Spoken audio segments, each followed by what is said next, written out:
Buenos días a todos. Muchísimas gracias por vuestra asistencia a esta tercera capacitación de agentes del ecosistema de emprendimiento. Como sabéis, la sesión estará grabada y os enviaremos un enlace a este vídeo más los dos vídeos anteriores. Además, los dos vídeos anteriores, las capacitaciones que hicimos las 2 semanas anteriores. Además, os enviaremos una encuesta que os pediremos, por favor, que cumplimentéis indicando si os ha parecido de interés estas 3 sesiones. Y por favor, también os pedimos que nos indiquéis posibles temas a tratar en capacitaciones del 2023. Bien, hoy tenemos la sesión con Alejandro Navarro de AE Navarro Asesoría, que nos hablará sobre la nueva ley Crea y Crece y sobre la nueva ley de Startup. Y a continuación, nuestra compañera Alessandra Badoyu nos refrescará la herramienta Big Scale. Vale, entonces yo voy a dejar de compartir y cuando quieras, Alejandro, puedes compartir. Muy bien.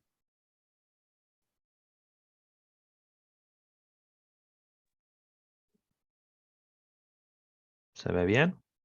Perfecto. Vale, pues lo que voy a hacer es... Cuando quieras, Alejandro. Bueno, pues buenos días a todos. Gracias por asistir a estas charlas, bueno, a estas conferencias sobre el tema que vamos a tratar hoy. Bien, vamos a hablar de dos recientes leyes que han salido, la ley Crea y Crece y la ley de startups, que bueno, su denominación es la ley de crecimiento, de creación y crecimiento de empresas y la ley de fomento del ecosistema de las empresas emergentes.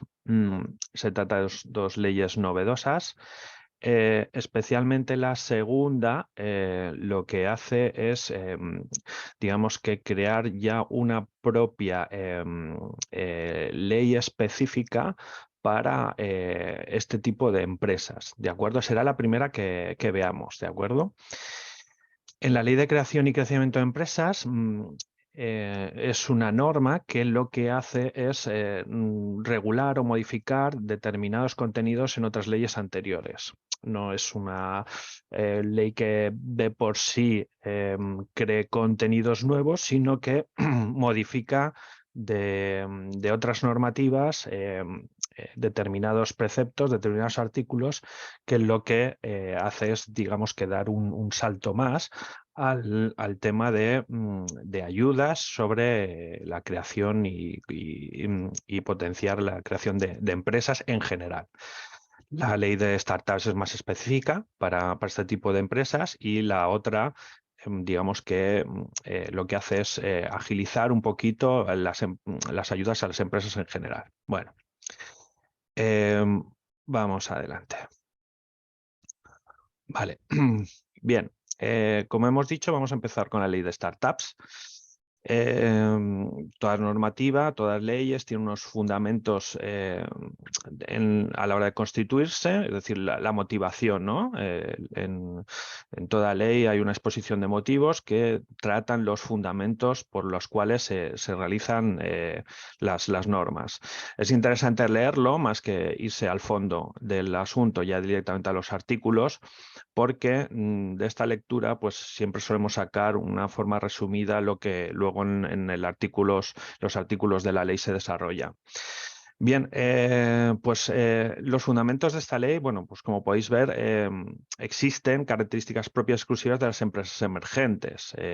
Son un tipo de empresas muy específicas, no son al uso las empresas tradicionales que normalmente conocemos y son las más extendidas en nuestro tejido empresarial, que tienen un alto riesgo y contenido innovador, un potencial crecimiento exponencial a través de economías de escala y la incertidumbre sobre su modelo de negocio y con ello las dificultades de financiación. Estamos hablando de empresas que normalmente tienen un proyecto que no es el habitual, es decir, van a crear, van a cubrir o van a intentar digamos que su objeto social va a ser crear un negocio que hasta ahora pues o puede estar en una fase muy incipiente o incluso ser totalmente novedoso. Entonces, pues bueno, ese tipo de empresas normalmente siempre tienen más dificultades que las demás, que las tradicionales. Pues no sé, cualquier comercio, cualquier actividad de hostelería son sectores ya muy instaurados y muy extendidos en nuestra economía. No estamos hablando de las empresas de las startups.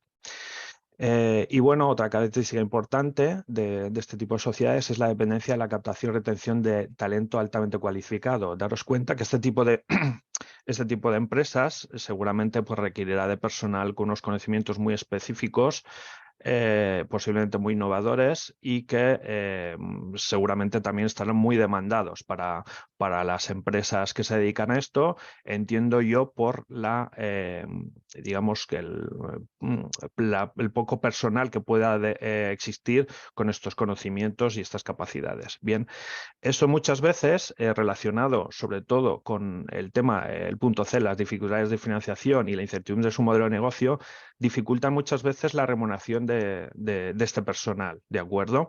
Entonces, la ley prevé una remuneración específica para este tipo de personas, este tipo de trabajadores, que sale de lo que son los instrumentos clásicos de remuneración. Lo veremos más adelante. Bien, también como decía, hay una inexistencia de un marco normativo propio para este tipo de empresas. No existía una ley de startups.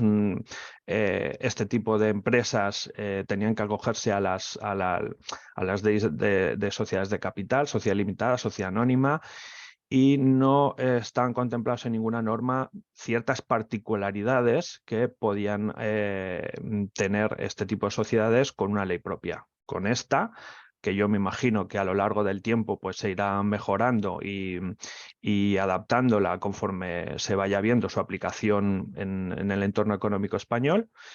Y con esta ley, pues bueno, empezamos por un punto de inicio. Bueno, en general también en España existe un entorno favorable a nivel internacional para el fomento y la creación de empresas emergentes por muchos motivos que, bueno, que si los queréis ver están en la exposición de motivos de la ley. Y bueno, deciros que la entrada en vigor de esta norma empezará el 1 de enero del próximo año. Bueno, a ver, perdonad un segundito porque... Vale. Bien, los requisitos, vamos a hablar de las empresas emergentes. Las empresas emergentes van a tener una serie de requisitos específicos para ser considerados como tales y que se les sea de aplicación la propia ley. Bien, estamos hablando de empresas de nueva creación o, esto es importante, o que tengan menos de 5 años desde su fundación o 7 años en el caso del sector de la biotecnología, energía industrial y otros sectores estratégicos. No se contempla la posibilidad de que existan a esta ley empresarios individuales, es decir, un autónomo que no esté amparado en una sociedad mercantil, ¿de acuerdo? Estamos hablando para sociedades anónimas, sociedades limitadas. Esto quiere decir que una empresa que ya esté creada con anterioridad a la entrada en vigor de esta ley puede ser considerada una empresa emergente y serle de aplicación todos los contenidos de esta ley. Otro de los requisitos tiene que ser una empresa independiente, que no haber surgido de una operación de fusión, escisión o transformación. Tiene que tener su sede social o establecimiento permanente en España. El 60% de la plantilla debe tener un contrato laboral en España. Yo me imagino que esto estará relacionado un poquito por el objetivo que quiere el legislador, en este caso el Gobierno de España, para que el talento quede retenido en España. Es uno de los requisitos. Tener en cuenta que este tipo de empresas pues es muy probable que actúen en ámbito internacional. Entonces, pues el legislador ha querido un poquito reforzar esto para la retención del talento con esta exigencia y desarrollar un proyecto de emprendimiento innovador que cuente con un modelo de negocio escalable. Esta, digamos, sería la matriz, el punto principal por el cual una empresa de este tipo es por la que se desarrolla, y no tratarse de empresas cotizadas en mercados regulados ni haber distribuido dividendos o retornos en el caso de cooperativas, ¿de acuerdo? Y por último, no alcanzar un volumen de negocio superior a los 10.000 euros. Estos son los requisitos específicos que debería cumplir una empresa si quiere que le sea de aplicación la ley de startups. Bien. Vale. La entidad, los requisitos para ser una empresa emergente tienen que estar acreditados, ¿de acuerdo? Entonces, la acreditación es un procedimiento que lo realiza la entidad ENISA. La entidad ENISA es el órgano que certifica la acreditación como empresa emergente a los efectos de la ley, ¿de acuerdo?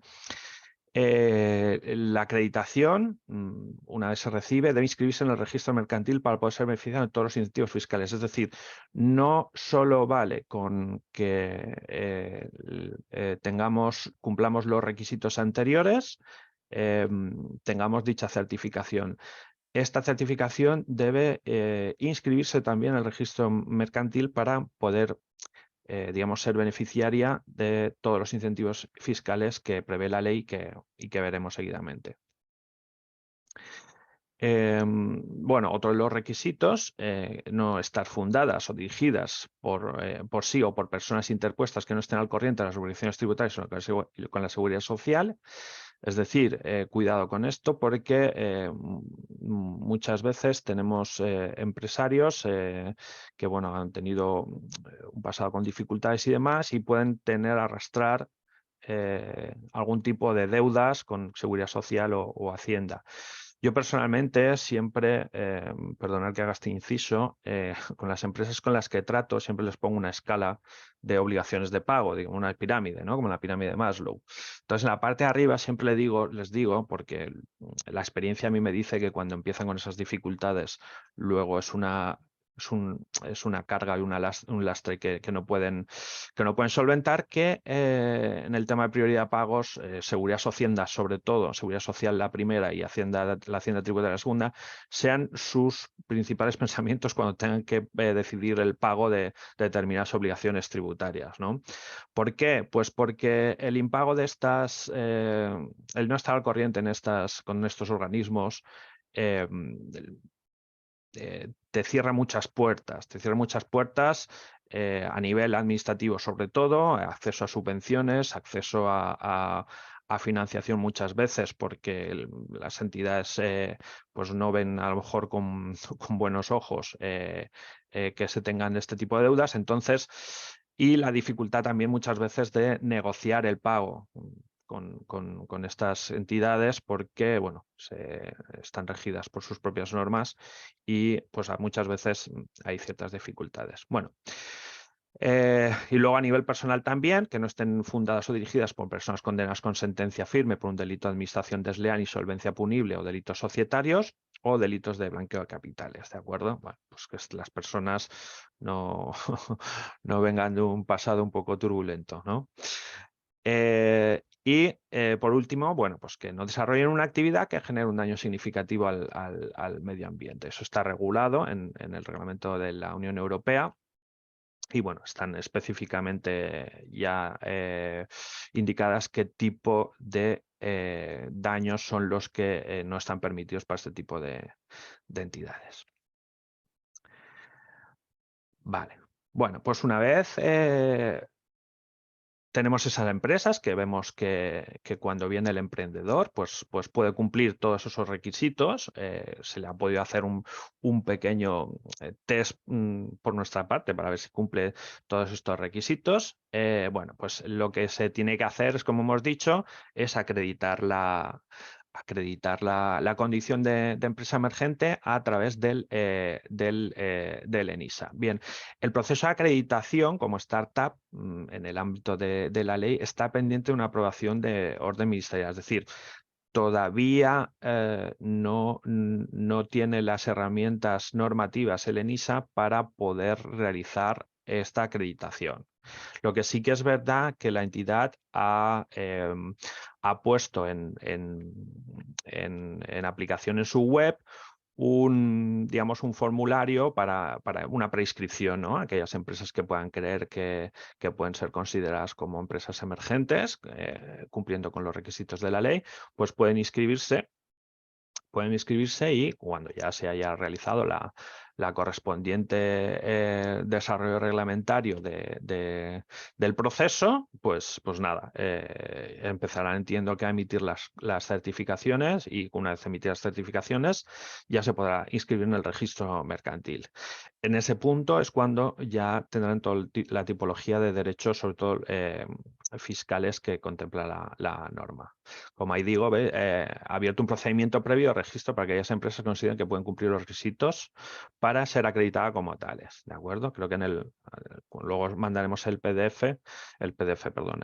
PowerPoint y se puede acceder, pero de todas formas en la página web de ENISA está. Bien, sí que marca la norma que no superará, y esto es importante, el proceso de evaluación como empresa emergente no superará los 3 meses, siendo positivo el silencio administrativo que se produzca. Es curioso, ¿no? Normalmente siempre cuando no te contestan es que está desestimado, pero en este caso es al revés, el silencio positivo. Es decir, una vez presentado en 3 meses, si no nos dicen nada, estamos acreditados como empresa emergente. Bueno, una vez hecho todos estos trámites, tendremos ya la condición de empresa emergente y nos es de aplicación ya los incentivos de este tipo de empresas, que es al final y al cabo una parte importante, ¿no? Una parte importante para nuestra planificación como empresa, a nivel sobre todo fiscal, obviamente. Ya no entramos en el objeto propio de la actividad. Bien, pues lo que contempla la ley es una reducción del tipo impositivo del impuesto a sociedades al 15%. Al 15% entre los 4 primeros años contados a partir de la primera base positiva. Tener en cuenta que está hablando de los 4 primeros años contados a partir de la primera base positiva. Es decir, yo podría tener 2 años previos en los que no tengo beneficios y ser al tercer año en el cual ya mi empresa ya empieza a funcionar y tener mi primera base tributaria positiva de impuestos a sociedades, pues a partir de ese año, y no el de año de creación, que esto a veces se confunde, a partir de esos 4 primeros años, mi empresa pagará un impuesto reducido del 15%, ¿de acuerdo? Que este tipo de reducciones no la tienen las sociedades tradicionales, ¿de acuerdo? Aplazamiento de deudas tributarias. Esto venía un poco relacionado con las dificultades de financiación, ¿no? Cuando estamos ante empresas de este tipo, pues bueno, son años muy difíciles de implantar nuestra idea de negocio, de estudios de mercado, mil cosas que puedas tener en esta tipología de empresas, que el dinero no entra al día siguiente en el que abres, ¿no? Pues bueno, pues tener una serie de gastos y demás que tengas que financiar, y bueno, pues bueno, una forma es con el aplazamiento de deudas tributarias que te permitan algo de liquidez. Bien, pues se permite el aplazamiento de las autoliquidaciones del impuesto de sociedades durante los 2 primeros periodos impositivos en los que la base imponible sea positiva. Lo hemos dicho como algo anterior. Estamos hablando no de los primeros ejercicios de vida de la empresa, sino los 2 primeros periodos impositivos positivos de la empresa. No hay necesidad de garantías para deudas de hasta 3.000 euros. El plazo máximo es de 12 meses para aplazar el impuesto de sociedades y 6 meses para aplazamientos de impuesto a la renta de los residentes. Eso sí, se tienen que presentar todas dentro del plazo voluntario, todas estas peticiones de aplazamiento, y no hay intereses de demora. Otro punto importante es la exención de efectuar pagos fraccionados del impuesto de sociedades. No sé si lo sabéis, pero todas las sociedades, una vez tienen sus bases tributarias positivas, durante los periodos siguientes deben hacer un pago fraccionado a cuenta del impuesto de sociedades. Bueno, pues este tipo de empresas no tiene necesidad de realizar estos pagos fraccionados. Con lo cual, bueno, es una pequeña ayuda, un pequeño incentivo. No es que dejen de pagar menos, sino que no tienen que adelantar en ese momento la parte que le corresponde del pago del impuesto de sociedades. Y existe también la eliminación de determinadas tasas registrales para la constitución de una nueva empresa, tanto en el registro mercantil como en aranceles notariales. Es decir, este tipo de empresas, bueno, pues van a ver reducidas los costes de funcionamiento, perdón, de funcionamiento no, los costes de constitución, vía esta reducción de las tasas en el registro y aranceles notariales. Cobrarán un poquito menos el notario. No mucho menos, pero algo menos cobrarán. De acuerdo. Vale. Siguiendo con los incentivos fiscales y la atracción sobre todo de la inversión extranjera y fidelización del talento, la norma, digamos que facilita para que los inversores extranjeros puedan entrar dentro de este tipo de sociedades. Anteriormente, pues se venía exigiendo la obtención a estos inversores de un número de identificación de extranjeros para poder intervenir en este tipo de empresas. Bien, pues la ley establece la exoneración de la obligación del NIE en el caso de inversores extranjeros no residentes. Y simplemente se producirá se creará un procedimiento específico para que este tipo de inversores se identifiquen y directamente los notarios inclusive, no es necesario a nivel de extranjería ni nada de eso, podrán asignar un número de identificación fiscal para que puedan realizar las inversiones que consideren o que acuerden con este tipo de empresas. Bueno, en caso de entidades extranjeras que sean sociedades, la acreditación se realizará a través del CIRCE, ¿de acuerdo? Esto se realizará a través de este procedimiento, mediante el documento único electrónico. Más incentivos fiscales, en este caso de tipo laboral. Se aplicará una bonificación durante 3 años de las cuotas de seguridad social a favor de los emprendedores autónomos que también trabajen por cuenta ajena. Es decir, el legislador yo creo que aquí ha entendido que es posible que este tipo de empresas, con las dificultades que conlleva, las particularidades mismas de este tipo de la tipología de empresas, sus socios puedan verse en la necesidad, de hasta que su empresa pues, está en funcionamiento, de compatibilizar su trabajo emprendedor e innovador con otro tipo de trabajo. Bueno, pues un poquito para evitar esa doble cotización. Bueno, doble cotización, cotizan igual, sino el doble pago de cuotas sociales, exonerará durante 3 años a aquellos autónomos que estén dados de alta como emprendedores autónomos y a su vez trabajen por cuenta ajena, es decir, tengan un trabajo remunerado asalariado en otro tipo. Es lo que ponemos ahí, que permite al emprendedor desarrollar su empresa compatibilizándola con otro trabajo. Esto es bastante común en las empresas cuando están empezando, pues bueno, que vean la necesidad de compatibilizarlo, ¿no? Hasta que se pone en funcionamiento. Empresas tradicionales, pues está claro que si es un negocio ya que una tipología de actividad que ya está consolidada, implantada y demás, pues bueno, si yo me monto un restaurante, pues ya sé que voy a tenerle que dedicar el 100% a esa empresa, normalmente con carácter general. Entonces, bueno, pues está pensado un poquito para eso, para aquellas empresas que van a necesitar de un pequeño empujoncillo, pues bueno, que el fundador, sobre todo los autónomos fundadores, pues que puedan no verse perjudicados en este punto. Bien, lo que hablábamos antes de la remuneración del talento es el último punto que pongo aquí, de la ampliación del importe de exención de hasta 50.000 euros anuales en el caso de entrega de stock options, acciones o participaciones a los empleados, hasta un 20% de su capital máximo.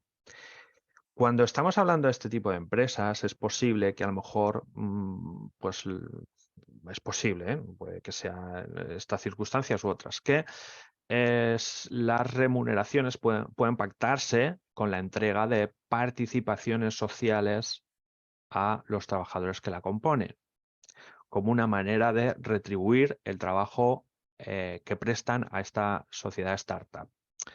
Con eso yo creo que se consiguen dos cosas. Una, que en el caso de dificultades de financiación o de liquidez, etcétera, pues pueda remunerar de una forma legal al trabajador con talento. Y la segunda, que este tipo de trabajadores que son remunerados con este tipo de remuneración, de acciones o participaciones, creo que se consigue digamos, una fidelización, es decir, le haces parte del proyecto a este tipo de trabajadores con talento y consigues retenerlo, que es yo creo que es el gran caballo de batalla que van a tener este tipo de empresas. Primero, encontrar el talento y segundo, retenerlo. ¿De acuerdo? Yo creo que con esos dos puntos, si consiguen sobre todo retener el talento, las posibilidades de éxito son mayores, porque el talento está buscado y el talento vale dinero. Entonces, esto es una de las medidas que establece la ley para poder remunerar a este tipo de trabajadores, bueno, a trabajadores sobre todo de alta cualificación. Bien, para inversores, lo que la ley contempla es un aumento de la deducción por inversión en empresas de nueva creación, incrementando el tipo al 50% y la base máxima de deducción de 100.000 euros. Anteriormente, la deducción máxima de la inversión era estamos hablando de deducciones en el impuesto de sociedades para este tipo de empresas, ¿de acuerdo? Antes era el 30% hasta un máximo de 60.000 euros y ahora pues, bueno, se ha incrementado a un 50% y una base máxima de 100.000 euros. Hasta 100.000 euros es posible las deducciones de la inversión en estas empresas por parte de otras empresas. Y también eso es aplicable a nivel personal a los socios fundadores con dependencia de su participación. Ellos mismos pueden invertir en su propia sociedad, ¿de acuerdo? Pues también tendrán este tipo de deducciones. Luego, un punto importante que me ha parecido muy novedoso es a los efectos de cuando estamos hablando de una sociedad de este tipo que va a participar en alguna licitación de alguna subvención, algún tipo de ayudas, sobre todo cuando estamos hablando de la exigencia de garantías. La ley contempla la posibilidad de que estas entidades puedan solicitar la minoración de la concesión de la subvención y, consiguientemente, la minoración también de las garantías que se piden para este tipo de subvención. Ahí pongo un ejemplo, es decir, si existe una subvención en la que se van a conceder 100.000 euros para un proyecto X, de los cuales se requiere 30.000 euros en garantías, a lo mejor el solicitante, en este caso empresa emergente, podría solicitar esa misma subvención por el importe de la mitad y aportar la mitad de las garantías, ¿vale? Pues a lo mejor en su negociación bancaria pues ha conseguido 15.000 euros de garantías, pues bueno, y si le va bien optar a esa subvención de 50.000 en vez de 100.000, pues bueno, podría participar en ellas aportando la mitad de las garantías exigidas por la convocatoria de esa subvención. ¿De acuerdo? Bueno, y luego también la ley establece lo que se llama el impulso a la creación y desarrollo de entornos controlados de pruebas para la viabilidad de impacto de los nuevos modelos de las actividades que vienen reguladas, ¿vale? Esto sí que es verdad que tiene un desarrollo un poquito más extenso, lo voy a pasar por encima, ¿de acuerdo? Porque esto normalmente son ya las propias administraciones locales las que bueno, van a crear estos entornos de prueba para determinadas entidades y bueno, son ellas las que un poquito van a desarrollar pues el cómo van a realizarlas, ¿vale? Y en dónde. Más incentivos que plantea la ley es que, bueno, esta ley te permite tropezarte y levantarte, ¿de acuerdo? Estamos hablando de proyectos que son básicamente con una gran incertidumbre sobre el éxito. Por muy novedosos que sean, pues bueno, el entorno es el que es y bueno, pues pueden no tener éxito. Bien, pues la ley prevé que es posible acogerse a estos beneficios más de una vez. Es decir, hasta en 3 ocasiones, si te has acreditado como empresa innovadora, ¿de acuerdo? Puedes volverlo a solicitar, ¿de acuerdo? Con otro proyecto, entiendo, no especifica mucho, pero entiendo que con otro proyecto innovador bueno, que el fundador en un principio pues no haya podido llevar a término, ¿no? Bien, otra de las medidas que contempla la normativa es respecto a el tema, esto es más un tema contable, que durante los primeros 3 años, de creación de la empresa, no hay obligación legal de decretar la causa de disolución de la empresa si el patrimonio neto queda reducido a la mitad del capital social a causa de pérdidas, siempre y cuando no sea procedente solicitar la causa de concurso por los motivos que establezca la propia ley concursal. Bien, esto también está relacionado al principio con los fundamentos que hemos hablado de la ley. Estamos hablando de un tipo de sociedades que les va a costar seguramente arrancar. Habrán otras que a lo mejor en un año pues igual van como un tiro y perfecto, pero es posible que a otras les cueste más implantar su modelo de negocio por distintas circunstancias. Bueno, pues nosotros podríamos estar teniendo pérdidas en ese tipo de sociedades y no por ello tenemos que instar a la disolución de la mercantil.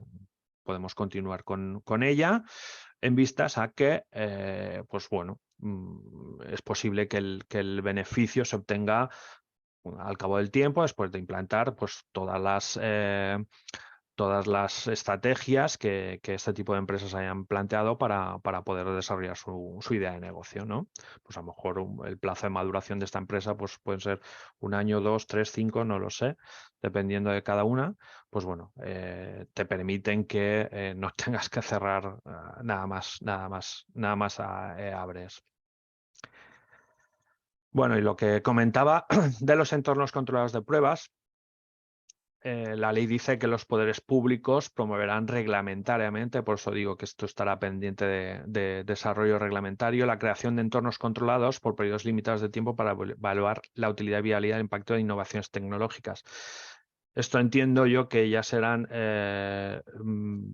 establecerá un reglamento propio dirigido a entidades pues locales, comarcales, municipales. Para establecer pues estos entornos controlados de pruebas para la implantación a lo mejor de determinados modelos de negocio innovadores, ¿no? Con las propias características que el propio reglamento pueda prever. No voy a entrar en esto porque como está pendiente de desarrollo reglamentario, cuando llegue el momento pues veríamos cómo lo entiende el legislador y su aplicación a las entidades locales, municipales, a las diputaciones. Me imagino que estará establecido para todo este tipo de entidades. ¿De acuerdo? Bueno, ya estamos llegando a la parte final de la ley de startups, así como hay unos requisitos para ser startups, empresas de startups, también dejaremos de serlo. No siempre vamos a ser startups, no siempre vamos a ser una empresa emergente. Cuando llegue el periodo de maduración de esta empresa, pues bueno, digamos que ya tendremos que tratar la empresa como una empresa estándar, ¿de acuerdo? Así lo establece la normativa. Esta ley está creada para digamos, un poco de ayuda a este tipo de empresas. Y bien, pues el fin de la aplicación de los beneficios especiales de la ley, eso establece el artículo 6, dice que bueno, la condición de startups no es indefinida y se perderá cuando concurran alguna de las siguientes circunstancias. Bien, dejar de cumplir cualquiera de los requisitos del artículo 3 de la ley que hemos visto al principio, sobre todo las particularidades de tratarse de empresas innovadoras y sobre todo digamos, el objeto que no sea el propio de una entidad innovadora, ¿de acuerdo? Transcurridos 5 años desde su constitución, es decir, una vez pasan los 5 años desde su creación, ya dejamos de ser startups. Entiende el legislador que bueno, es el periodo de madurez de la empresa, hasta que entiende que ya a partir de los 5 años, pues bueno, ya o funciona o no funciona, o 7 años si se trata del sector de la biotecnología, energía, industrial u otros sectores estratégicos. ¿De acuerdo? Luego, cosas muy obvias, cuando se produce la extinción de la empresa, obviamente, si se extingue la empresa no existe ya empresa emergente o startup. Y cuando sea adquirida esta startup por otra empresa que no tenga la condición de startup. Es decir, si estamos hablando de que yo monto una startup, mi negocio funciona y obtengo una oferta de otra empresa que me quiera absorber, si esta otra empresa no es startup, pues la condición de startup se perdería. ¿De acuerdo? Superar por más de 100.000 euros el volumen de negocio. No sé por qué han puesto un límite. Yo me imagino que es para recaudar más, pero no entiendo por qué ponen un límite al volumen de negocio. Pero insisto, yo creo que es más para, no sé, para evitar posibles certificaciones que puedan no recaudar lo que es suficiente, pero bueno, el límite está ahí, 10 millones de euros. En el momento que se supera, se pierden estos requisitos. Bueno, si la empresa genera un daño significativo al medio ambiente, que lo hemos visto antes, era una de las causas de exclusión. Por ejemplo, si es causas de exclusión, si en un momento mi empresa no está produciendo un daño significativo, pero por el desarrollo de mi actividad implanta procesos, no sé, estoy pensando en una empresa de energética o de este tipo que causa daños al medio ambiente conforme a lo que establece la directiva de la Unión Europea, pues podríamos perder la condición de startup.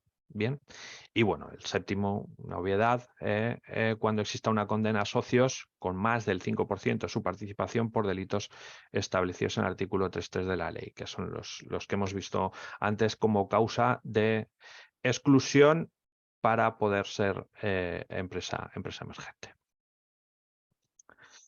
Bueno, pues hasta aquí en lo que es la ley de startups. Como habéis podido ver, bueno, pues el objeto de esta sesión era un poquito introductorio.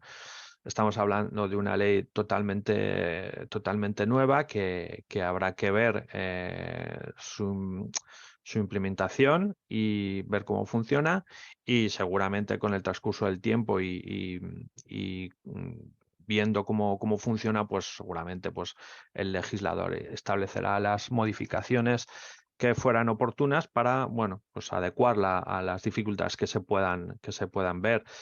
Esto entiendo ya que serán con los agentes que entran en juego con esta ley, quienes en los foros o en las áreas que corresponda, pues transmitirán esta información a los departamentos que corresponda para establecer este tipo de mejoras.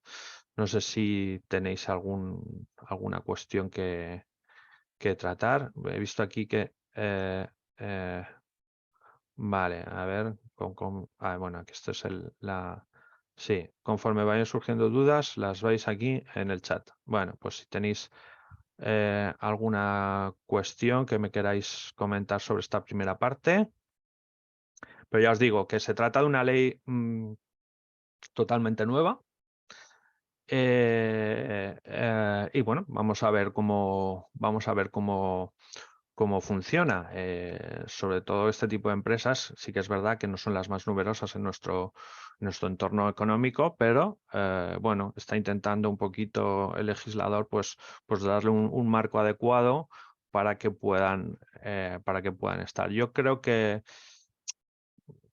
a nivel general yo creo que será un poco corta, pero yo entiendo que se irá desarrollando esta ley. Por lo menos ya tenemos un punto base para este tipo de empresas y yo creo que es un buen punto de inicio para crear un marco regulatorio específico para este tipo de empresas y que con el transcurso del tiempo yo creo que es importante que las propias empresas, las organizaciones empresariales, los agentes económicos puedan aportar en base a su experiencia y en base a lo que ven en la aplicación de la ley medidas de mejora que puedan ser atendidas por los legisladores en cada momento para crear una buena ley de startups y que puedan inversores internacionales puedan elegir España como punto de partida para la creación de este tipo de empresas. Bueno, si no tenéis que comentar, vamos a hablar de la Ley de Creación y Crecimiento de Empresas, que, como os he dicho, lo que hace esta ley es modificar otras leyes que ya estaban en vigor y también permite en algunos puntos adaptarlas a la anterior ley, a la ley que hemos visto de startups, ¿de acuerdo? Bien, como comentamos, pues todas las normas tienen sus fundamentos, su exposición de motivos en las que nos establecen cuál es el motivo de la ley, ¿no? Bueno, pues en este caso esta ley creo que está enfocada sobre todo a pequeñas empresas, ¿vale? Por la propia naturaleza del tejido empresarial español. Estamos hablando de que pymes y autónomos constituyen el 99% del tejido productivo en términos numéricos. Eso es mucho. Son todo muy pequeñas empresas en el tejido empresarial español. Las microempresas, empresas de menos de 10 trabajadores, ojo, constituyen el 94% de esas pymes. Es decir, estamos hablando de prácticamente empresas muy pequeñitas y de las microempresas el 59% son autónomos sin asalariados. O sea, sociedades mercantiles con el propio autónomo y se acabó, y sin trabajadores. O sea, es mucho, ¿eh? Bueno, esta ley también se crea por la debilidad estructural de las microempresas, de las empresas pequeñas respecto a las empresas de mayor tamaño. Y bueno, la ley dice que se necesitan determinados mecanismos para mejorar su competitividad. Se establecen medidas para agilizar la creación de empresas, mejorar la regulación para el desarrollo de actividades económicas y reducir la morosidad comercial y facilitar el acceso a la financiación.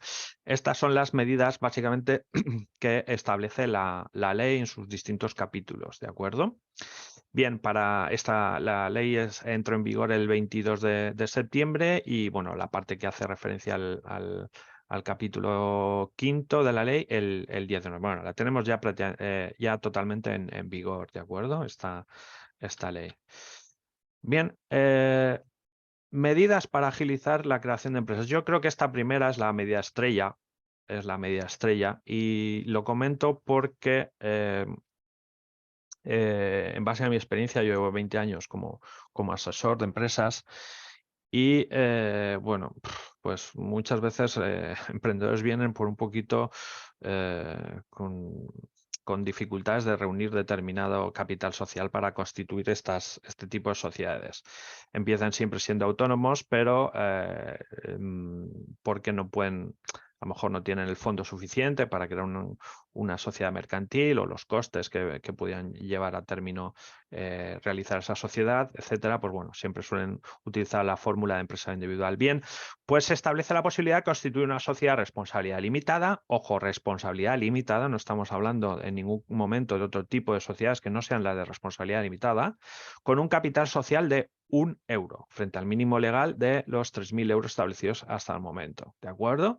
Es decir, cualquier persona prácticamente puede montar una sociedad, ya no es el necesario estos 3.000 euros, que bueno, no sé si lo sabéis, pero los 3.000 euros podrían ser tanto en capital, en monetario, como una aportación mixta, monetario y bienes, o solo a través de bienes, ¿de acuerdo? Bueno, pues el capital social podemos constituir una sociedad mercantil con 1 euro.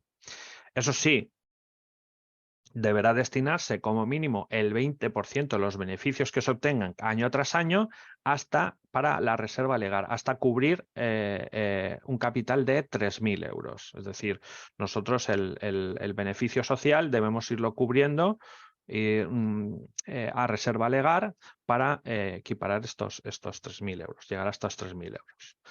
Bien,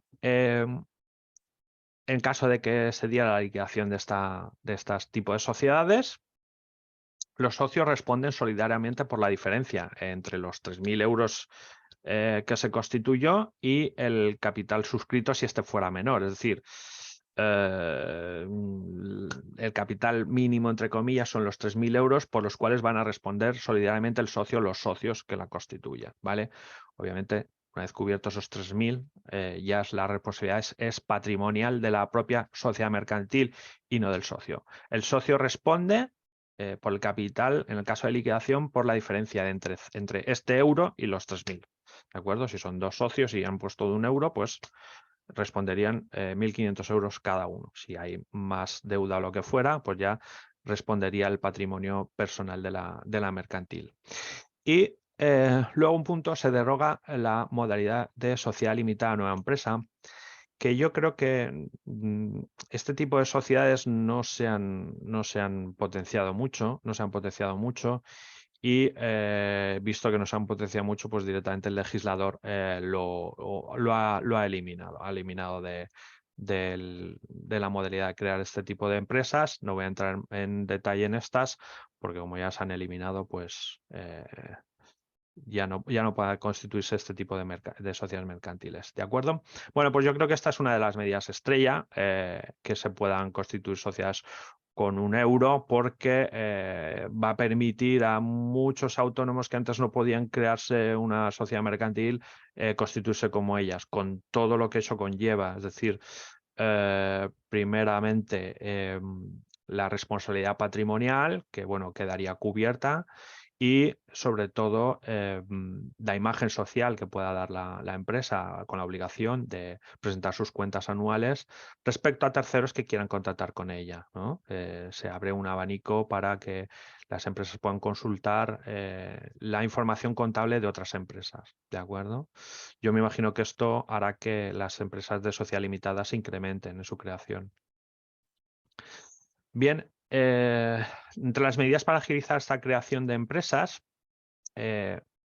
un papel importante lo van a tener los notarios, ¿vale? Porque la propia ley establece que tanto notarios como intermediarios que participen en la creación de este tipo de sociedades tienen que informar a los fundadores de las ventajas de emplear los puntos de atención al emprendedor, los puntos PAE. Es decir, con esta ley el legislador lo que pretende es que se creen empresas a través de estos puntos, ¿de acuerdo? Y ha establecido específicamente un artículo en el que existe una obligación de informar a todos los emprendedores de las ventajas de la creación de este tipo de empresas a través de este sistema. Obliga a todos los notarios a estar disponibles a la agencia electrónica notarial para poder llevar a cabo la constitución de la sociedad responsabilidad limitada a través del CIRCE. Vamos a ver. Lo que hasta ahora no se podía hacer era la escritura a través de los .pae, que tenías que obligatoriamente ir al notario. Lo que han hecho es directamente que el notario ahora podrá hacer y deberá hacer todos los procesos de creación de empresas a través de la plataforma del punto PAE. Desde el alta, desde la escritura, que ya se podrá realizar por este medio, hasta todos los sistemas de alta en seguridad social, Hacienda y demás. Supongo que es bastante trabajo para los notarios, notarios y otros intermediarios, que también los registros mercantiles también están afectados. Se verán obligados a dar al emprendedor todas las posibilidades de que en un mismo y único punto poder realizar todos los trámites para la constitución de la empresa. A ver, tenemos aquí un aviso. Vale. Vale, Roberto. Perfecto.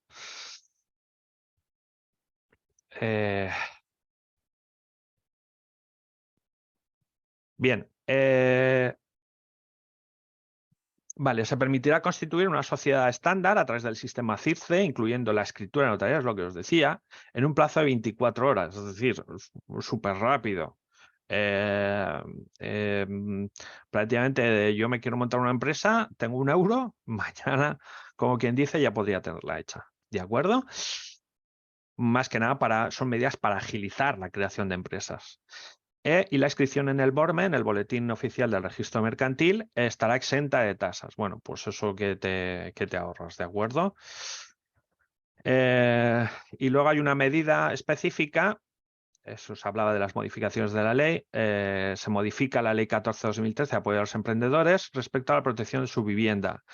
Que se incrementa hasta 300.000 euros, como los bienes de equipo productivo, hasta el volumen agregado de su facturación de 2 años. ¿Esto qué quiere decir? Los empresarios de responsabilidad limitada, que estamos hablando de autónomos, ya no estamos hablando de sociedades de ningún tipo, son responsables de su patrimonio, pero los de responsabilidad limitada, que deben previamente inscribirse en el registro mercantil, pueden proteger parte de su patrimonio, ¿de acuerdo? Perdonad que tengo un aviso en chat. No te preocupes, Vale, Alejandro. perdona. Vale, Maika. Bueno, pues los autónomos podrán proteger, bueno, se ve incrementado, porque esta medida ya existía, se ve incrementado la protección de su patrimonio personal, ¿de acuerdo? Estamos hablando de autónomos, en este caso. Bien, bueno, lo que estábamos hablando en las medidas de agilizar la creación de empresas, bueno, el legislador aquí en este punto lo que ha querido darle es un empujoncito al tema de los puntos de atención al emprendedor, ¿de acuerdo? Va a implicar a todas las entidades de que ellos dependen, organismos públicos, privados, notarías, registros mercantiles, para que se desarrollen como puntos PAE, ¿de acuerdo? Entiendo que van a facilitar el desarrollo de estas herramientas, precisamente porque quieren facilitar la creación de estas nuevas empresas a través de estos puntos. El legislador aquí está entendiendo que con el uso del punto PAE, pues se van digamos, agilizar y potenciar la creación de estas empresas. Eso se tendrá que ver y veríamos, ¿de acuerdo? A través del sistema CIRCE, se establecerán determinadas herramientas para estos organismos, estas entidades dependientes, para que puedan realizar su trabajo como puntos de atención al emprendedor. Vale. Luego existen, dentro del desarrollo de la ley, el legislador ha previsto una modificación de determinadas normas que hacían, bueno, no es que limitaran, sino que establecían digamos, bueno, sí, unas limitaciones a la hora de desarrollar determinadas actividades, ¿de acuerdo? Que son básicamente las licencias administrativas, ¿de acuerdo? Bueno, pues lo que se aplica con esta ley, lo que se adopta con esta ley es una modificación de aquellas normas que pretendían, digamos, poner limitaciones a la creación de empresas mediante las licencias administrativas. Todo eso se suaviza, ¿vale? Primero, con una suavización en la limitación administrativa competente para el desarrollo de actividades económicas o profesionales, porque viene a través de una adecuación de la propia norma estatal a las directivas europeas y con el objetivo de adecuar la proporcionalidad de las medidas restrictivas en cuanto a la concesión de licencias administrativas. ¿Con esto qué quiero decir? Básicamente se amplía el abanico de las licencias, de las actividades que van a estar exentas de lo que son las licencias administrativas para el desarrollo de su negocio, ¿de acuerdo? Pues bueno, se amplía el catálogo de entidades que están exentas de licencias de actividad, por ejemplo, ¿vale? O licencias administrativas para el desarrollo de su actividad. Y para que las administraciones públicas puedan establecer ese tipo de limitaciones con el tema de la licencia, exigencia de licencia, antes van a tener que realizar un test de proporcionalidad antes de adoptar nuevas regulaciones profesionales. Es decir, ya sea un entorno nuevo, yo qué sé, el que sea un entorno innovador que precisa una regulación administrativa, la que sea, antes de ponerse y llevarse a cabo, van a tener que realizar lo que se llama un test de proporcionalidad, antes de adoptar estas nuevas regulaciones de profesiones. Eso es lo que establece la ley. ¿De acuerdo? ¿Cómo se llevará a término ese test de proporcionalidad? Pues eso ya no lo sé. Eso supongo que se desarrollará reglamentariamente con posteriores publicaciones normativas, ¿de acuerdo? Pero bueno, si antes podían hacerlo de una forma, digamos, de una competencia automática, este tipología de limitaciones ahora deberán, digamos, realizar el test de proporcionalidad para ver si se pueden adoptar estas medidas restrictivas, entre comillas. Restrictivas, me estoy refiriendo a una licencia para el desarrollo de la actividad. Vale. Dentro del marco de lo que son las medidas para la eliminación de obstáculos a las actividades económicas, bueno, a nivel de las administraciones públicas van a crear un observatorio de buenas prácticas regulatorias gestionado por la Secretaría de la Unidad de Mercado y se adoptan competencias formativas y de elaboración de guías a la Secretaría para la Unidad de Mercado. Bueno, esto es a nivel de competencias que bueno, se dota de unas herramientas más a esta Secretaría para la Unidad de Mercado para bueno, elaborar guías y formar competencias en área de formación que entiendo que anteriormente no tendrías. Y como he comentado anteriormente, se amplía el catálogo de empresas comerciales y de servicios minoristas exentas de obtener licencia de apertura. Que bueno, esto es una medida de ayuda para este tipo de empresas, ¿no? Que bueno, que puedan emprender sin necesidades trabas administrativas. Bueno, yo me imagino que cada uno tendrá su trabajo, pero bueno, no es que sea una traba, sino que es un obstáculo burocrático, le llamo yo. Bueno, bien, esto es importante, me ha parecido bastante que va a tener mucha trascendencia. Las administraciones públicas ya lo vienen utilizando, que estoy hablando de la factura electrónica para el tema de pagos, pero esto se va a extender de forma ya imparable para todas las empresas. Yo creo que este es un punto importante, porque creo que aparte de luchar contra la morosidad, yo creo que va a ser un elemento clave en la lucha contra el fraude. Y no es otro que el impulso de la factura electrónica. Va a ser obligatorio perdón, hay una falta, su uso para todos los empresarios y profesionales en sus relaciones comerciales. Ojo que esto es importante, es decir, están obligando el uso de la factura electrónica a todos, empresarios y profesionales, en sus relaciones comerciales. Imaginaros lo que es la totalidad del entorno económico utilizando este tipo de facturas. Yo veo esto un reto muy ambicioso, porque la tipología aquí de empresas es múltiple y no todos los tipos de empresas a lo mejor van a contar ni con los conocimientos ni con las herramientas tecnológicas para poder llevar a cabo este mandato legal, ¿no? Sí que es verdad que todo esto está pendiente de un desarrollo reglamentario. Ya veremos, a ver cómo lo establecen, si lo van implantando por sectores, por CENAES, me imagino, no lo sé. Pero es un tema interesante, a ver cómo lo van a desarrollar. Sí que es verdad que existen ahora, que seguramente conoceréis, las ayudas a implantación del el kit digital, está ahora mismo en vigor. Y bueno, dentro de esas ayudas a la implantación del kit digital está la posibilidad de implantar sistemas de facturación electrónica dentro de las empresas. Bueno, pues un desarrollo de un software que te permita a ti realizar la factura electrónica de tu actividad, pues está dentro del marco de este tipo de ayudas y de subvenciones del kit digital. Bien, va a existir un periodo transitorio de aplicación que va a distinguir dos tipos de empresas: aquellas que facturan más de 10 millones de euros y aquellas que facturan menos de 10 millones de euros.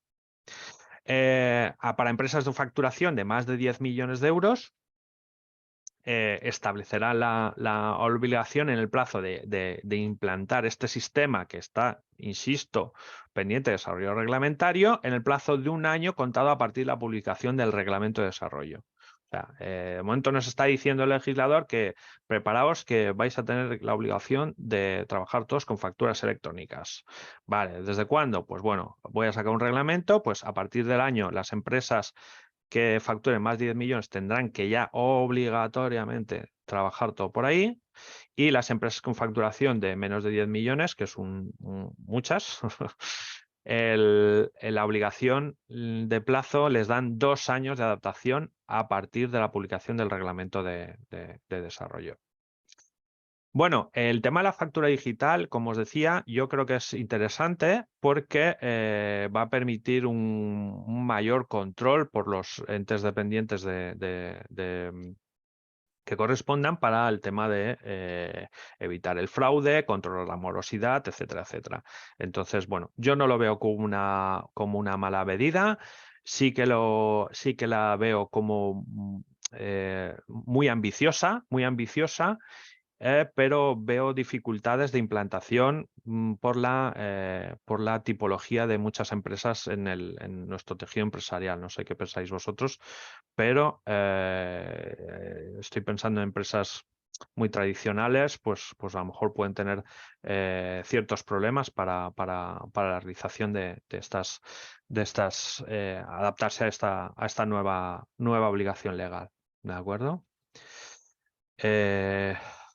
Bien, dentro de estas medidas, la lucha contra la morosidad comercial, partiendo de que ahora sí, al estar todas las facturas generadas a través de los sistemas de factura electrónica, vamos a tener un control y un acceso inmediato a los periodos medios de pago a proveedores.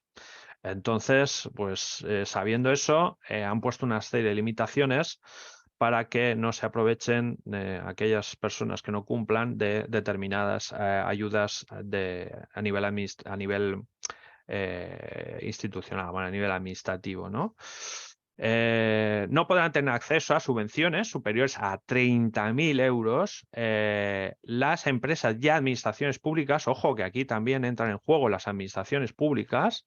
Las administraciones públicas también deberán cumplir con el pago a proveedores, no podrán acceder a este tipo de ayudas si se incumple el periodo máximo de pago a proveedores que establece la Ley 3/2004 de 29 de diciembre de lucha contra la morosidad, ¿vale? Básicamente, esto es una traba para que no se aprovechen aquellas empresas que no pagan religiosamente cuando toca, de que puedan aprovecharse de ayudas públicas. Bueno, luego la ley también establece un nuevo régimen jurídico de, no sé cómo vamos de hora, justito ya, un nuevo régimen jurídico de plataformas de financiación y reforma de inversión colectiva de capital riesgo. Bueno, aquí sí que es verdad que este es un punto un poquito el más farragoso, ¿de acuerdo?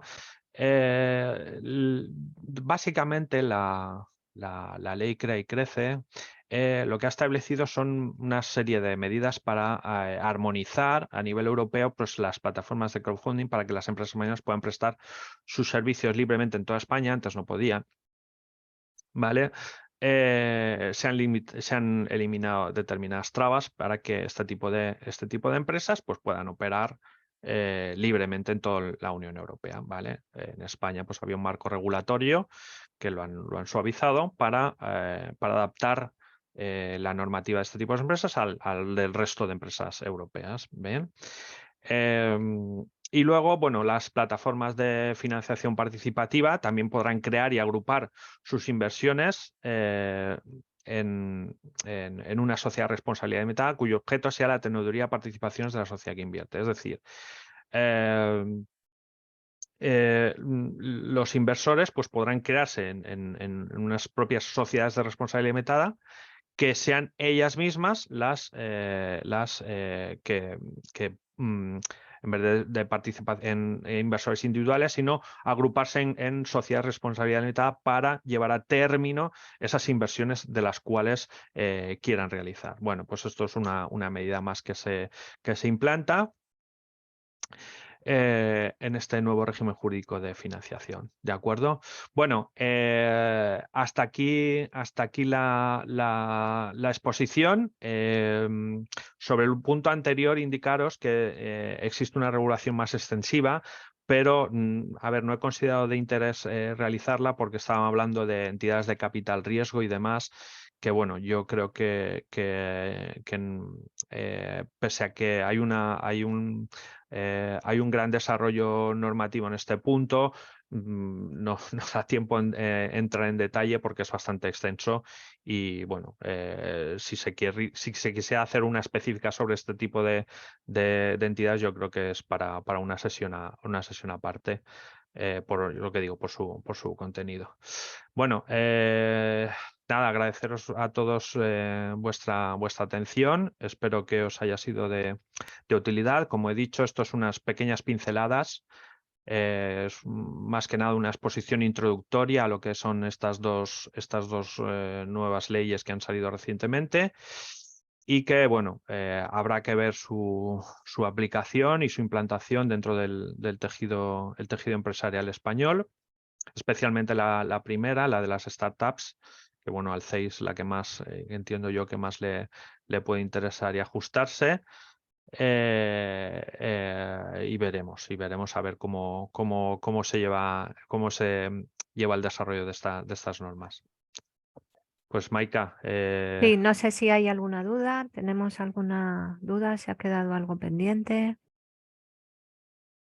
No, pues genial, Alejandro. Estupendo.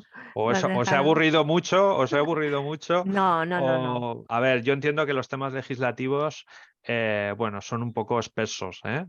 Mm. Intentar explicar, no es la primera vez que lo hago, intentar explicar un desarrollo normativo y demás, pues bueno, suele ser pesadito. Y si nos hemos leído alguna vez un BOE, pesa. Mm, Eso es para echarse la siesta, ¿eh? ujú. Pues nada, pues muchísimas gracias al CEI por contar conmigo Gracias y a ti. nada, cualquier duda que tengáis, pues quedo a vuestra disposición. Ujú. Vale, lo que comentaba en el chat es que vamos a compartir, y como también he mencionado al inicio, vamos a compartir el vídeo, os lo pasaremos Ujú. y nos pasará también Alejandro la presentación y Sí, la mm, compartiremos con vosotros. muy bien, Pues nada, muchísimas gracias Alejandro y nada, muy bien. dejamos un momentito en pantalla el correo electrónico de Sí, Alejandro por si sí. tenéis alguna duda al respecto. Ujú.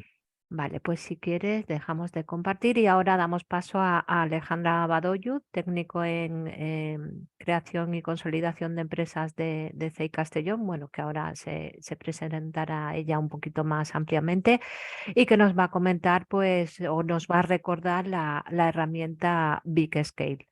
Cuando quieras, Bueno, Alexandra, sí, muchas gracias, vale, Alejandro. vale. Hola, muy buenos días a todos. ¿Qué tal? ¿Cómo estáis? Encantada de estar hoy aquí con vosotros. Como dijo Maika, pues también estoy en el CEI, en el parte de desarrollo del negocio e innovación, y sobre todo estoy trabajando en la parte de innovación abierta con las empresas.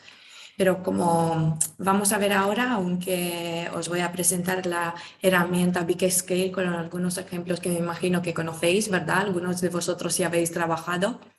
Quiero que veáis también pues, que esta herramienta se puede aplicar no solamente a una región, sino a un sector o incluso a una empresa. Nos podemos plantear cómo utilizarla. Voy a compartiros la pantalla.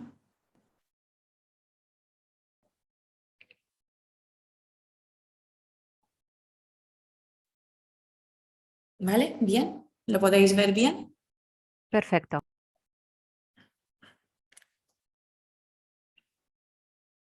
Vale, genial.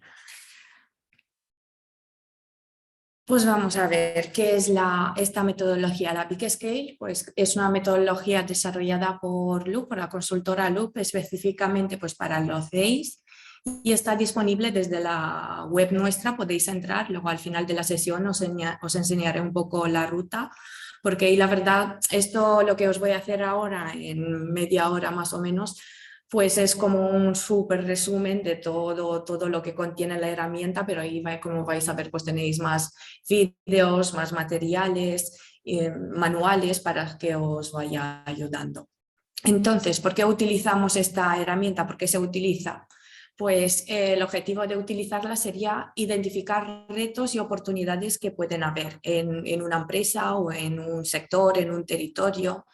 Como veis en este documento, hay algunas de las herramientas que más se utilizan cuando utilizamos la Big Scale, pero depende mucho de qué objetivo tenemos, qué es lo que pretendemos. Puede ser adaptada, puede ser optimizada.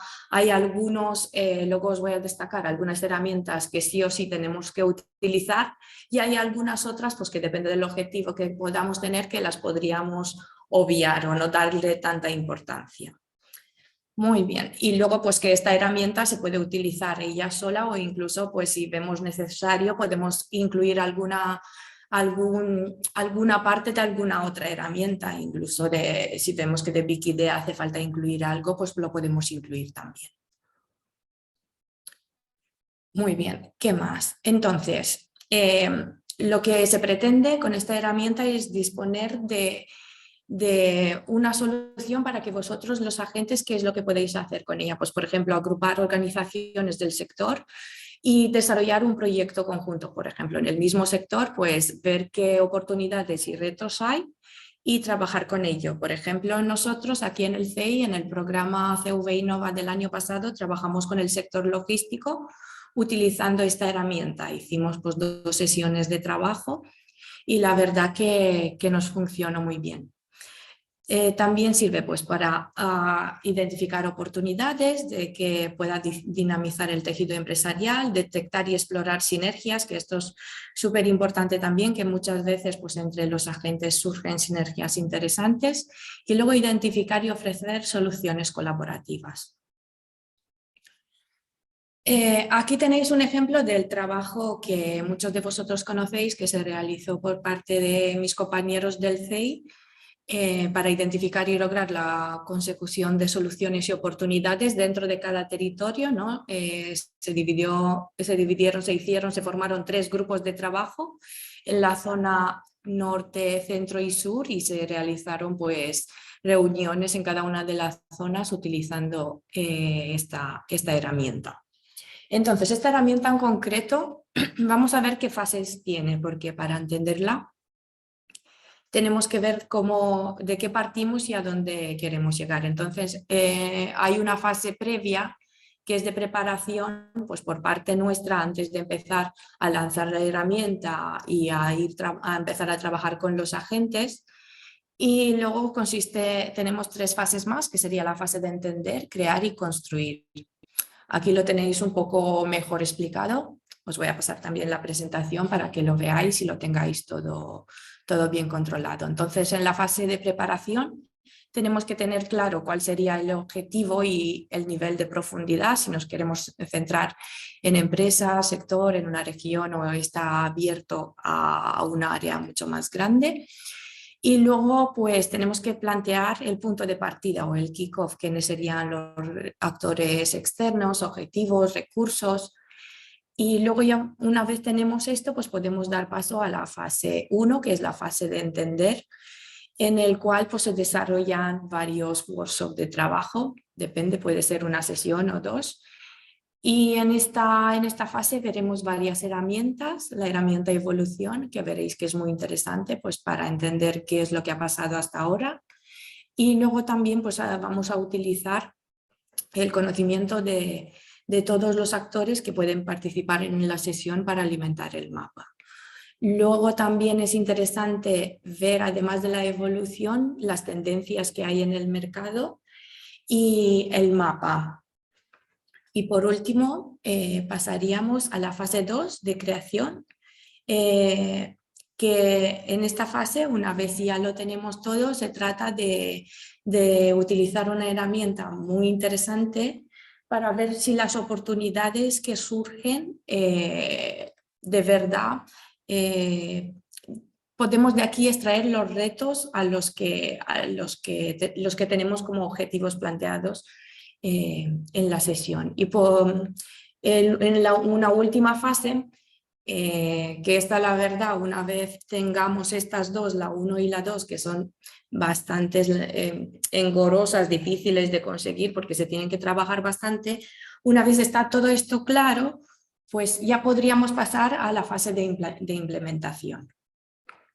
¿Vale? Todo esto que os lo he explicado así, todo súper resumido, vamos a verlo por partes y así seguramente que lo vais a entender mejor. Entonces, en la fase de preparación previa en la herramienta a la hora de empezar, lo que vamos a definir muy bien el foco y el nivel de profundidad. El foco, como os dije, tenemos que ver si nos fijamos en una región y si vamos a ir a un sector concreto o incluso vamos a analizar unas empresas solamente de ese sector o incluso una empresa en concreto. Una vez tengamos claro esto, pues podemos pasar a avanzar e identificar qué objetivos tenemos en cuanto al ejercicio, qué es lo que queremos, qué retos al fin y al cabo, qué oportunidades exactamente queremos encontrar. Y por último, los recursos y el plan. Los recursos, aquí es importante no simplemente definir los recursos en cuanto al equipo interno que tenemos, sino a los actores que nos harán falta trabajar y luego pues, proponer un planning y consensuarlo con todos. En el caso de, aquí para que lo entendáis un poco mejor, si nos referimos a un sector concreto, nosotros trabajamos con el sector logístico el año pasado, pues se trata de identificar cuáles serían los actores claves en ese sector, qué asociaciones trabajan en ese sector que nos podrían aportar, qué empresas relevantes hay en ese sector y luego si hay también organismos y entidades que trabajan tanto a nivel público como privado, que es interesante que estén en la sesión y que nos puedan aportar de manera transversal, que no estén simplemente enfocados en nuestro sector, pero sí que nos podrían aportar. Pues esto es un ejercicio muy bueno porque depende mucho de la variedad y de cuantos más agentes pues podamos tener, más enriquecedor será el resultado de nuestro trabajo. ¿Vale? Y en cuanto al kickoff, lo que tenemos que identificar primero, veréis que en esta herramienta hay varios canvas, ¿no? Varios lienzos con los que se pretende trabajar. Primero, este sería el primero y la verdad que es uno muy importante que no lo podemos obviar. Se trata de identificar los factores directos y los factores también indirectos del éxito del proyecto. ¿Cuáles serían los factores directos? Pues serían los factores sin los cuales digamos que el proyecto no tuviera éxito. Sí o sí son bastante imprescindibles. Y luego los indirectos pues serían factores que pueden apoyar los factores directos, pero no son imprescindibles para el proyecto. Aquí tenéis algunos ejemplos, pero si queréis vamos a ver algunos que se plantearon pues, en la sesión de trabajo con los agentes de territorio. Por ejemplo, aquí se identificaron, incluso previamente a la sesión, algunos objetivos que podrían tener los agentes. Eso es importante, hacer un poco los deberes antes de iniciar la sesión y pensar cuáles serían los objetivos directos, porque en la sesión pues muchas veces podemos dejarnos alguno. En este caso en concreto, como veis, tenemos algunos ejemplos de coordinación y cohesión territorial, desarrollo de territorio, colaboración intercomarcal, mitigar el despoblamiento, la fuga del talento y la mejora de las infraestructuras. Ya os digo, esto es muy interesante que antes del inicio, incluso si no se van a decir desde el momento cero y en conjunto se pretendan pues entre todos los agentes, ¿no? Trabajarlo, pero está bien tener como una base y haberse hecho una investigación previa. Una vez tengamos el kick-off, el punto de partida, pues podemos pasar a la fase 1, que es la fase de entender. En este caso vamos a tener dos herramientas muy interesantes que nos puedan ayudar. La herramienta evolución de la región y de sus actores y la herramienta de interacción de tendencias a oportunidades.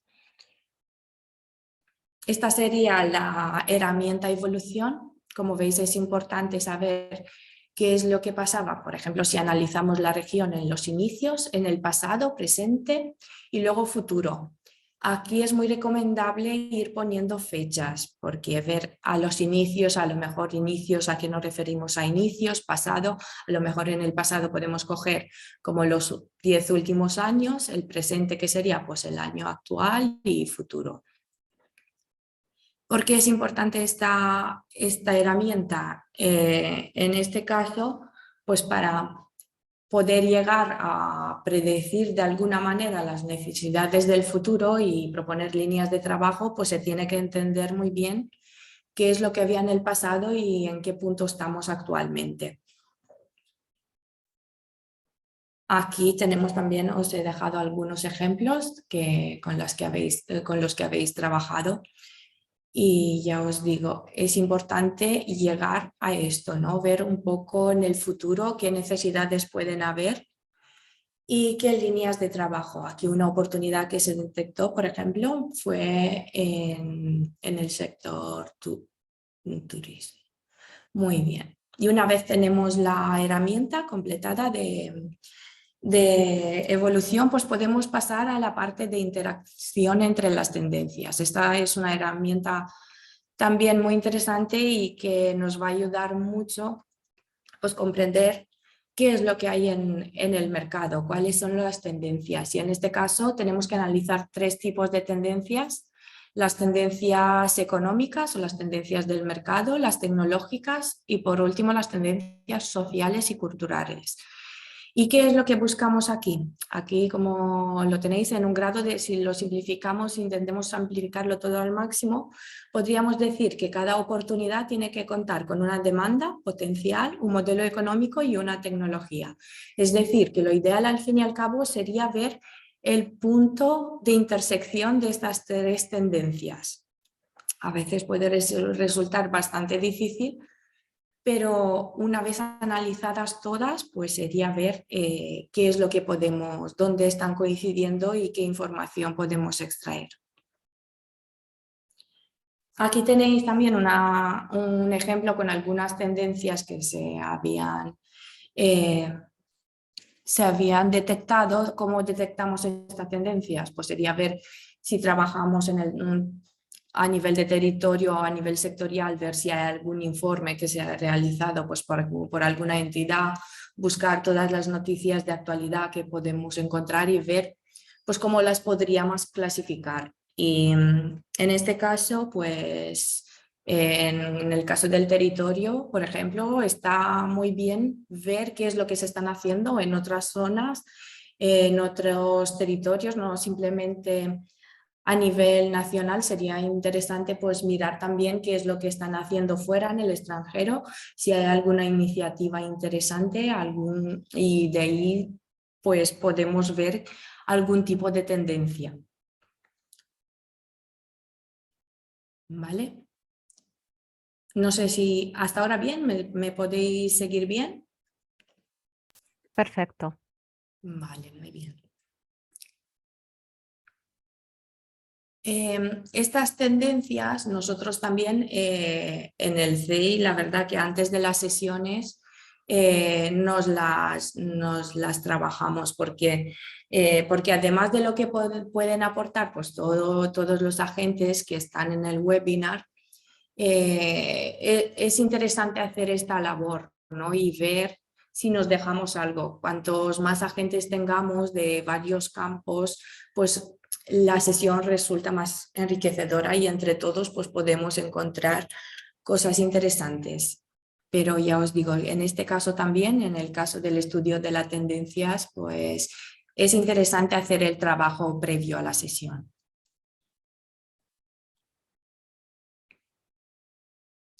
Vale, para hacer un poco un breve repaso en cuanto a esta fase, hemos dicho tenemos la herramienta evolución, estamos viendo los inicios, pasados, presente y futuro. Luego se analizan las tendencias, cada una de las tendencias, buscando siempre pues, qué es lo que tienen en común, la intersección de todas. Como ejemplo, aquí teníamos una oportunidad en el turismo.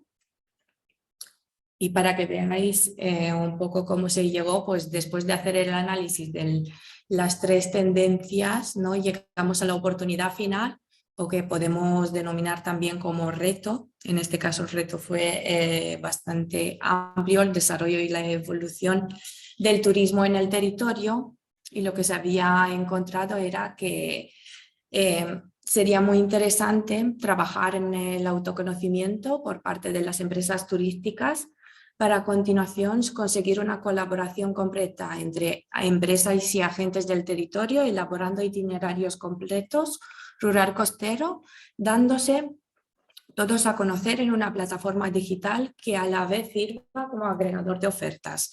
Esto es de manera súper resumida, ¿no? Buscar un poco la intersección de las tendencias que se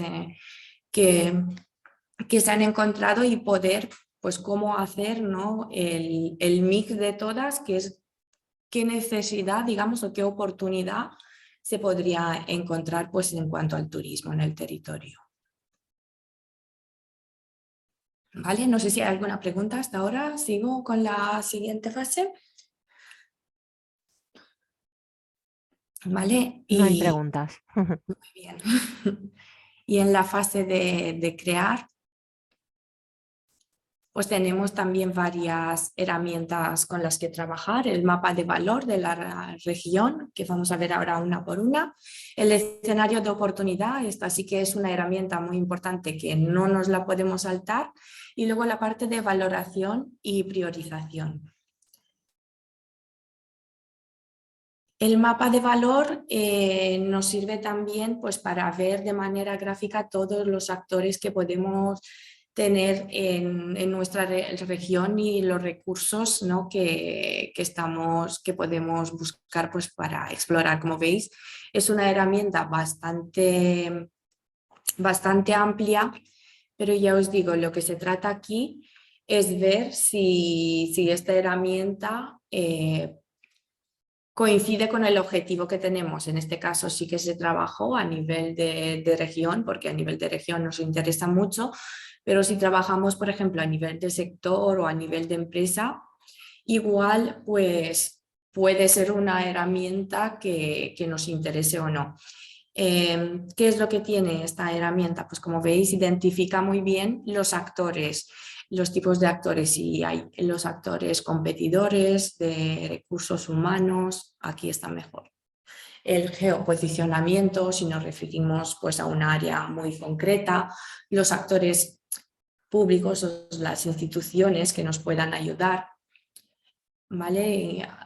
Todos estos tipos de actores pues los tenemos que tener en cuenta porque nos van a ayudar en la siguiente herramienta, que esta sí que es una herramienta de las más importantes de toda Big Scale, ¿no? El Canvas, diría yo, el Canvas más relevante. ¿Por qué? ¿Por qué sería? Porque nos ayuda a ver los 4 componentes fundamentales, los actores que hay, las necesidades, en qué contexto de uso estamos y qué soluciones pues, pueden haber. Esta sería la herramienta Ankus, que sería la más completa de todos. Aquí también tenéis un ejemplo de actores con los que se trabajaron y que podrían ser interesantes pues, para desarrollar, siguiendo con el ejemplo anterior, ¿no? que habíamos encontrado antes, una oportunidad final, que era el desarrollo y evolución del turismo en el territorio, por ejemplo. Pues se trata de ver en esa oportunidad final o en esa necesidad qué actores nos pueden ayudar a desarrollar, ¿no? esta oportunidad final. Luego, en qué contexto de uso, las necesidades y alguna solución. Claro, cuanto más soluciones podríamos aportar, mejor. Esto entre todos los agentes, pues a la hora de trabajarse pueden surgir varios puntos de vista y la verdad que las soluciones pues, pueden ser incluso bastante distintas, que es la riqueza al fin y al cabo de la herramienta. Y por último, una vez tengamos la herramienta Ankus pues, nos servirá para hacer, ¿no? Deberíamos de hacer un Ankus, digamos, para cada oportunidad final o cada necesidad detectada y ver en cada una, pues, con qué actores, con qué soluciones, con qué necesidades tendríamos, y en base a ello, pues, realizamos un trabajo de valoración. ¿Y cómo se realiza esto? Pues aquí lo que tenemos que hacer es una puntuación de 1 al 3 y ver, digamos, tendríamos por un lado, si recordáis, los factores directos, que serían los objetivos que se plantearon en un primer momento, y también, pues por otro lado, lo importante sería ver esos retos o oportunidades finales que habíamos identificado. Por ejemplo, la que trabajamos, la que os puse como ejemplo sería pues la del turismo. Y hay que ir puntuando, aquí si cada agente va puntuando, esto se hace a través de una herramienta Excel, pues al final tendríamos, ¿no?, las puntuaciones de todos los agentes implicados y podríamos ver, incluso de una manera gráfica, como lo tenéis aquí, cada oportunidad, una por una, pues cuál sería más interesante a la hora de priorizar y ver cuál deberíamos a lo mejor trabajar antes, cuál es más urgente, cuál parece más interesante, ¿no? Esto, como lo podemos ver, si lo hacemos con gráficos, pues podemos ver que en este caso la más interesante de las 6 que tenemos aquí sería justamente la del turismo, porque es la que la que cubre, digamos, casi todos los objetivos, la mayor área de todos los objetivos. Y ya os digo, esto pues finalmente nos daría una visión global de todas las valoraciones que se hicieron entre todos los participantes, por ejemplo, en la sesión, y ver por dónde deberíamos de empezar a ir trabajando. Para recordaros un poco el flujo de la metodología y deciros que las herramientas pues finalmente no son independientes entre sí, porque siempre podemos ir atrás, ¿no? Incluso debemos de ir atrás, porque a la hora de hacer, por ejemplo, la valoración, muchas veces nos hace falta pues volver a los factores directos, indirectos, tenemos que volver a lo mejor y hacer una reflexión sobre la herramienta evolución, y así pues no nos dejamos ninguna cosa pendiente. Y por supuesto, lo que os decía antes, también la parte de las tendencias, ¿no? Del futuro, para saber a dónde vamos. Muy importante, pues a lo mejor retomar incluso si hace falta alguna noticia que habíamos encontrado interesante, o si hay alguna tendencia que hemos detectado posteriormente a la sesión, ¿no? Que una vez estamos con ello en la cabeza, a lo mejor en la sesión pues no se nos ocurre, pero después de la sesión, ya que vamos pensando en cosas que puede ser que hayamos detectado en alguna noticia, o pues nos pueden ayudar también. Vale, entonces por último, simplemente se trata de ir desarrollando la herramienta y hacer una reflexión final sobre todas las subherramientas que la contiene. Y como os dije antes, la herramienta Ankus la verdad que es la destacada porque recoge muchísima información, sobre todo el trabajo realizado. Y por último, pues la valoración, ver un poco las soluciones que se han identificado, pues ir priorizándolas. Y la última fase, una vez tenemos todo esto y ahí hemos identificado los retos, ya sabemos cómo valorarlos, cuáles serían interesantes a la hora de empezar a construir, pues lo que se trata es empezar con una fase de implementación. Y aquí sí que el trabajo a desarrollar pues depende bastante del reto que se haya identificado, y es también pues interesante tener en cuenta los actores, ¿no? Con los que se tienen que trabajar pues en ese reto en concreto que se ve que es el más interesante de todos. Y esto sería todo, la explicación así súper rápida de la herramienta, haciendo como un recordatorio. Espero que, aunque es una herramienta bastante, la verdad, amplia, diría yo, no es de las más fáciles que tenemos, pero con que os quedáis que hay varios lienzos de trabajo. ¿Cuáles serían los más importantes? Pues en este caso, por ejemplo, el Ankus. Creo que os puede servir. No sé si tenéis alguna duda de algo en concreto o queréis que veamos, no sé, alguna parte de la herramienta.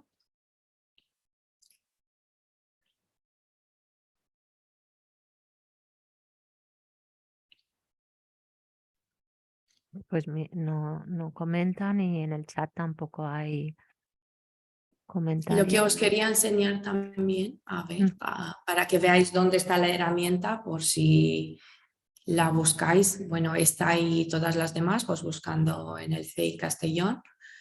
En nuestra web, a ver si se carga. Sería ir directamente al apartado de recursos.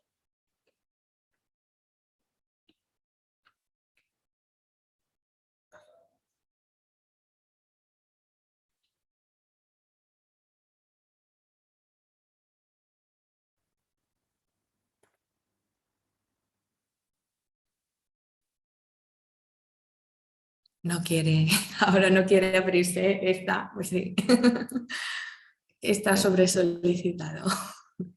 Entonces, en la parte de recursos, pues como veis aquí tenemos una variedad de herramientas. Al final del todo vais a encontrar todas las herramientas BIC, no solamente la Scale. A ver. Y simplemente clicándole aquí, pues luego podéis elegir a qué herramienta queréis ir y dónde podéis ver más información. A ver. En este caso, pues si nos interesa el Big Scale, iríamos a Big Scale directamente. Es importante para que se os abra si tenéis algún problema y no podéis acceder, es porque no habéis iniciado la sesión. Tenéis que iniciar la sesión con vuestro usuario. Y como podéis ver, pues aquí tenéis el acceso a la herramienta. Hay manuales, hay un manual de hecho bastante amplio si queréis ver la herramienta ampliamente. Luego las herramientas que serían los canvas de trabajo que los tenéis en blanco para ir rellenándolos, algunos casos prácticos y también vídeos muy cortitos para que entendáis un poco mejor la herramienta.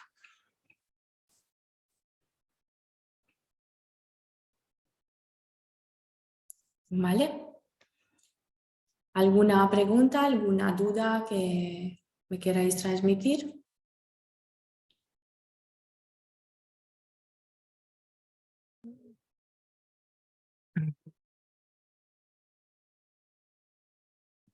Gracias, Carolina. Comenta Carolina que muy bien. Gracias. Bien, pues si no hay dudas ni consultas, bueno, igualmente cuando enviemos las presentaciones de Alexandra y Alejandro y los vídeos grabados, si os surgen alguna duda, os ponéis en contacto directamente con ellos y si no, pues nos comentáis a nosotros y os contestaremos. Pues bien, pues nada, si no tenemos ninguna duda, acabamos un poquito antes, genial. Y nada, os recuerdo que junto con las presentaciones y los vídeos grabados os enviaremos una encuesta para ver la satisfacción de esta capacitación que hemos realizado y además conocer cuál os gustaría que tratásemos en el 2023. Nada, una última oportunidad. ¿Tenemos alguna duda? ¿No? Pues nada, muchísimas gracias a todos por vuestra participación y nos vemos en la siguiente. Gracias, Gracias a todos. Alessandra. Muchísimas Hasta gracias, luego. Alessandra. A vosotros. Adiós. Hasta luego. Adiós.